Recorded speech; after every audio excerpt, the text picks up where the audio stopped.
Hi everybody, welcome back to my channel. I'm Maxime Vidien. If you're new to the channel, I'm a professional photographer based in Shanghai, China.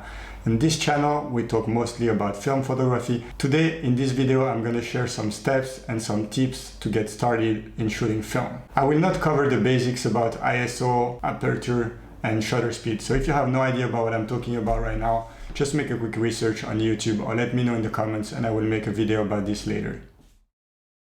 The first step is to get a camera. There's mainly three types of camera. You have the point and shoot fully automatic camera like this Olympus one. Then you have full manual cameras like for example this Pentax K1000. And then you have what we call semi-automatic camera. If it's your first camera, I would suggest to go either for the fully automatic, either for the full manual one. If you want to have fun, take photos, have the film look and not bother too much about the settings, then just go for a fully automatic like point and shoot camera. Or otherwise, I suggest you to get a fully manual camera like this. You have 100% control on all the settings. And to me, that's the best way to learn. Now let's talk about how to find one camera. The first option is to ask your family. Back in the days, everybody was shooting film. There is a lot of chances that your grandparents or your parents have a film camera. They were built to last forever. And the chance that if they have one is still working is really high, and today it's still super easy to find the batteries for these cameras. If your family doesn't have one, you can still ask your friends, you can check thrift store, you can check flea markets, you can check on eBay, or you can even go check on Facebook groups where the analog community is really nice, and you can still ask in the groups if anyone has a camera for sale for cheap, or if anyone is willing to give you a camera to start into film photography. Here is a list of cheap and good cameras that you can find for less than $100. This is, for example, one of those cheap cameras. I bought my Pentax K1000 for something like just under $90. And then this is one Olympus AF10 point and shoot camera. I got that one on the flea market for something maybe like $3–4. So flea markets to me are a really good option. I bought tons of cameras and the price are really nice. Sometimes they work, sometimes they don't work. If you get a camera for $2–3, it's always worth the risk to just buy it and test it once you're back home. The second step on getting started to shoot film is to get lenses. So my advice on this is shoot primes, don't shoot zoom lenses. So first, what's a prime lens? A prime lens is a lens which has a fixed focal length. Like this one, for example, is a 35mm. There's no way to zoom. Most of the prime lenses are like 28, 35, 50, 90, and it keeps going until 200, 250. So why shooting primes and not zoom? First reason is that prime lenses are always sharper than zoom lenses. Another reason of shooting primes is primes are very often smaller than zoom lenses. Another reason to shoot primes is primes are very often smaller than zoom lenses. On the left side we have one Pentax 35mm prime lens. On the right side is one Pentax zoom lens, which makes them easier to carry around. Prime lenses have a lower aperture, they have a lower f-stop. If you look for example at this zoom lens, which is f2.8, which is already a very bright zoom. If you compare with our 35mm of before, this one goes down to f2. And if for example you compare with this 50mm Minolta, this one goes up to f1.4. So lower aperture also stands for shallower depth of field. Shallower depth of field gives you the opportunity to detach your subject from the background and to isolate your subject. It can also give a very nice look for portraits with like blurry background. Here are some photos where I'm probably using like a 2.8, 1.4, something like this of lenses.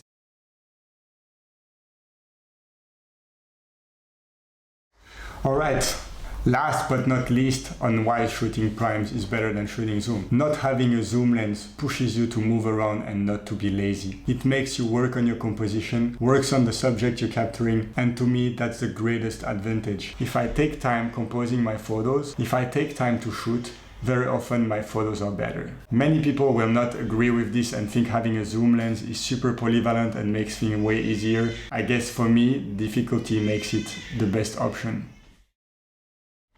Now step number 3, time to get some film. Concerning film, we mainly have 3 types of film. The first one is color positive film, E6, where the film strip shows directly the positive photo. Like this one for example, this one is Ektachrome from Kodak. E6 film because it needs to be processed with E6 chemicals. Second one and probably most popular color film is color negative film C41. Negative because the film strip shows negative images. C41 because it needs to be processed with C41 chemicals. Last one and not least is black and white negative film. The film strip shows negative photos. So this one is Kodak 400 Tri-X, black and white negative film. So before choosing which film you're gonna shoot, you need to choose which ISO you wanna shoot. And the ISO stands for the speed of the film. So you have film speed of 400, like this black and white film or this Kodak Ultramax film, or you have film speed of 200, like this Kodak Color Plus or this Fuji Color. And you even have film speed of 100. So most of the film speed, they come into 100, 200, 400, 800, and some film even go to ISO 3200. Also, you need to know that the lowest your ISO, the less grain the film has. If you take a film ISO 100, like this Ektachrome, the grain is really, really small. But if you take a film like ISO 3200, then the grain is really big and really noticeable. Now let's take some examples. If you want to shoot in the summer, in a bright day, there's no clouds and anything, then you better shoot with something like Ektachrome 100 or Kodak Color Plus 200, so a really low ISO. So now if you want to shoot like sunset time or the day is a little bit covered, then you better shoot with something like ISO 400, like Kodak Ultramax or Kodak 400 Tri-X.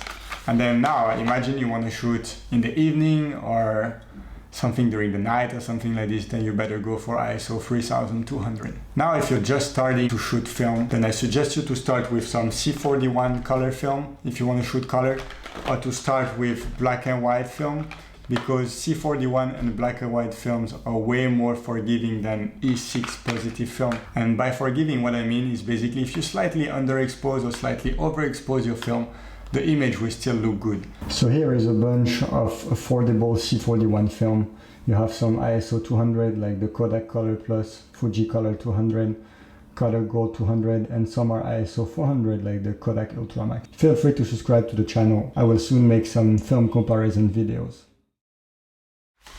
Step number 4, let's load the camera. Let's have a look together on how to load film. So probably the first step is just to open your film. So it makes sense, but you gotta open your film. Most of the cameras open their back the same way. So you gotta pull this up and this is gonna jump out. Up. Then you take your film, you put your film right here. I like to close it like this. Like this. Once it's closed, I know it's secure. Then you bring this to here. You slide your film inside the take-up spool.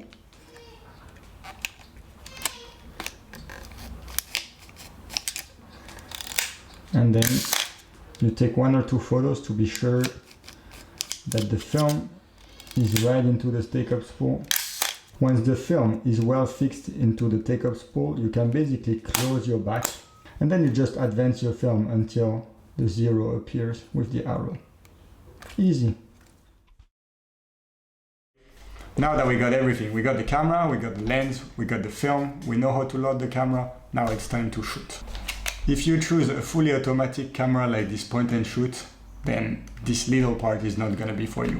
If you choose a fully manual camera, start by setting your ISO. So most cameras have a little dial here, so you just turn this and then you move to the next step. Now in order to take photos, you need to set your aperture and your shutter priority. For this you need a light meter. So most cameras have built-in light meters. If the camera do have a light meter, it will basically be in the viewfinder, so somewhere around here. When you look inside, on the right side, that's where most of the time you have the light meter.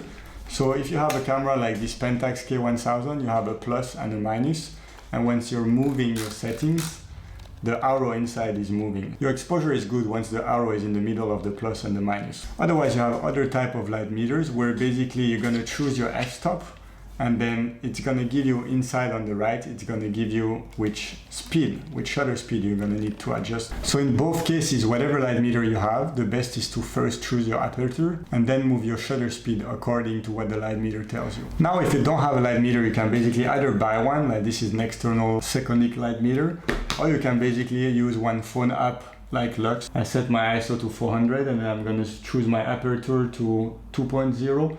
and it's gonna give me a different speed according to the aperture. Keep in mind, when shooting digital, we often underexpose our image to maintain the highlight details, but in film we can't do this because we can't bring back the shadows as much as in digital. So in this case, you have only two options: either be right on your exposure, either overexpose your photos. When you shoot film, it's always better to overexpose rather than underexpose your photos, especially if you choose to shoot some C41 film. C41 handles really well overexposure. And if you overexpose a little bit your film, you might get some of those pastel colors that have been very trendy in the last few years. Now, step number 6, we finished our roll of film, it's time to develop it. For me, this is the best part of shooting a film. Often what I do, but this is personal, is I don't directly develop my film. I like it because it makes me even more excited. Basically, by waiting, I get like a little bit detached and I remove my emotion on those photos. So it's easier for me to say, oh, this photo is nice, this photo is not nice, because I have no emotion to those photos anymore, or at least I have less emotion to those photos anymore.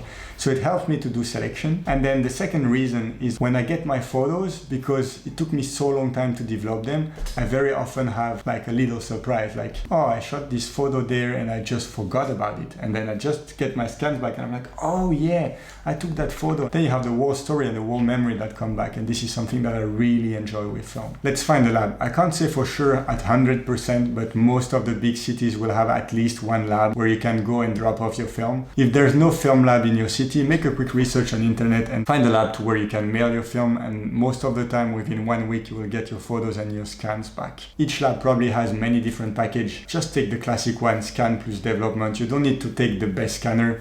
What I usually do is I just get my film scanned and developed. I get the photos back, and if there's one photo that I really like, that I really want to print like in a bigger size, then I just send the negative back and I say, okay, can you please like scan this negative in a bigger size, and then like this I can basically print them. If later on you're craving to have full control on your film, you can basically learn to develop film by yourself. It's not difficult at all. I personally do black and white by myself. I used to do color by myself too, but it's a little bit more annoying. So just get started, shoot some film, and if later you want to do it, just invest in the little equipment you need and start to develop your film at home.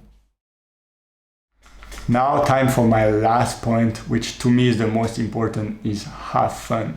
Shooting film goes with having fun. So film is very different. The main difference compared to digital is that each roll of film only has like 24 or 36 images. So because you have this limit of the amount of photos, you're gonna put so much more energy, so much more emotions in every single shot, because you don't want to waste film. Film is a slow process. You're gonna have to wait to see your photos. Some of your photos will turn out better than you expected. Some photos are gonna turn out worse than you expected. Film is very frustrating, but film is amazing. If you're in your 20s like me, you probably never shot film. We are born in the digital era. We are used to have a smartphone. We are used to take millions of photos and to just like snap that, snap this, and then delete, delete, delete.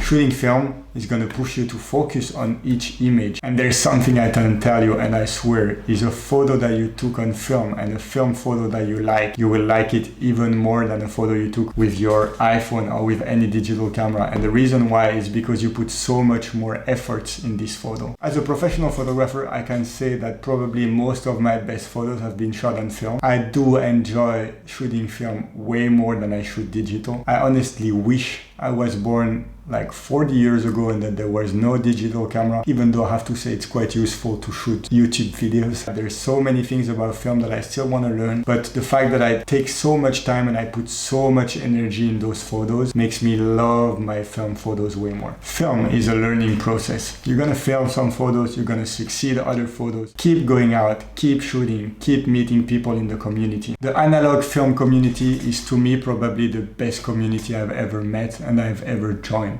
People are so nice. They are willing to teach you everything they know about film. If you're just starting about film, don't be shy. Go join those Facebook groups. Go ask questions. There's no stupid questions. So go ask. People will happily reply you and people will happily share their knowledge. If you made it to the end, thanks for watching. I hope this video has been useful for you. This is my vision of shooting film. This is my steps and my tips. Please subscribe, please like this video. It's gonna help me to grow. It's gonna help me to have more motivation to put more content. Check out the link in the description. I'm gonna put my Instagram where you can see more of my work. Anyway, thank you very much and see you soon for another video. Bye bye!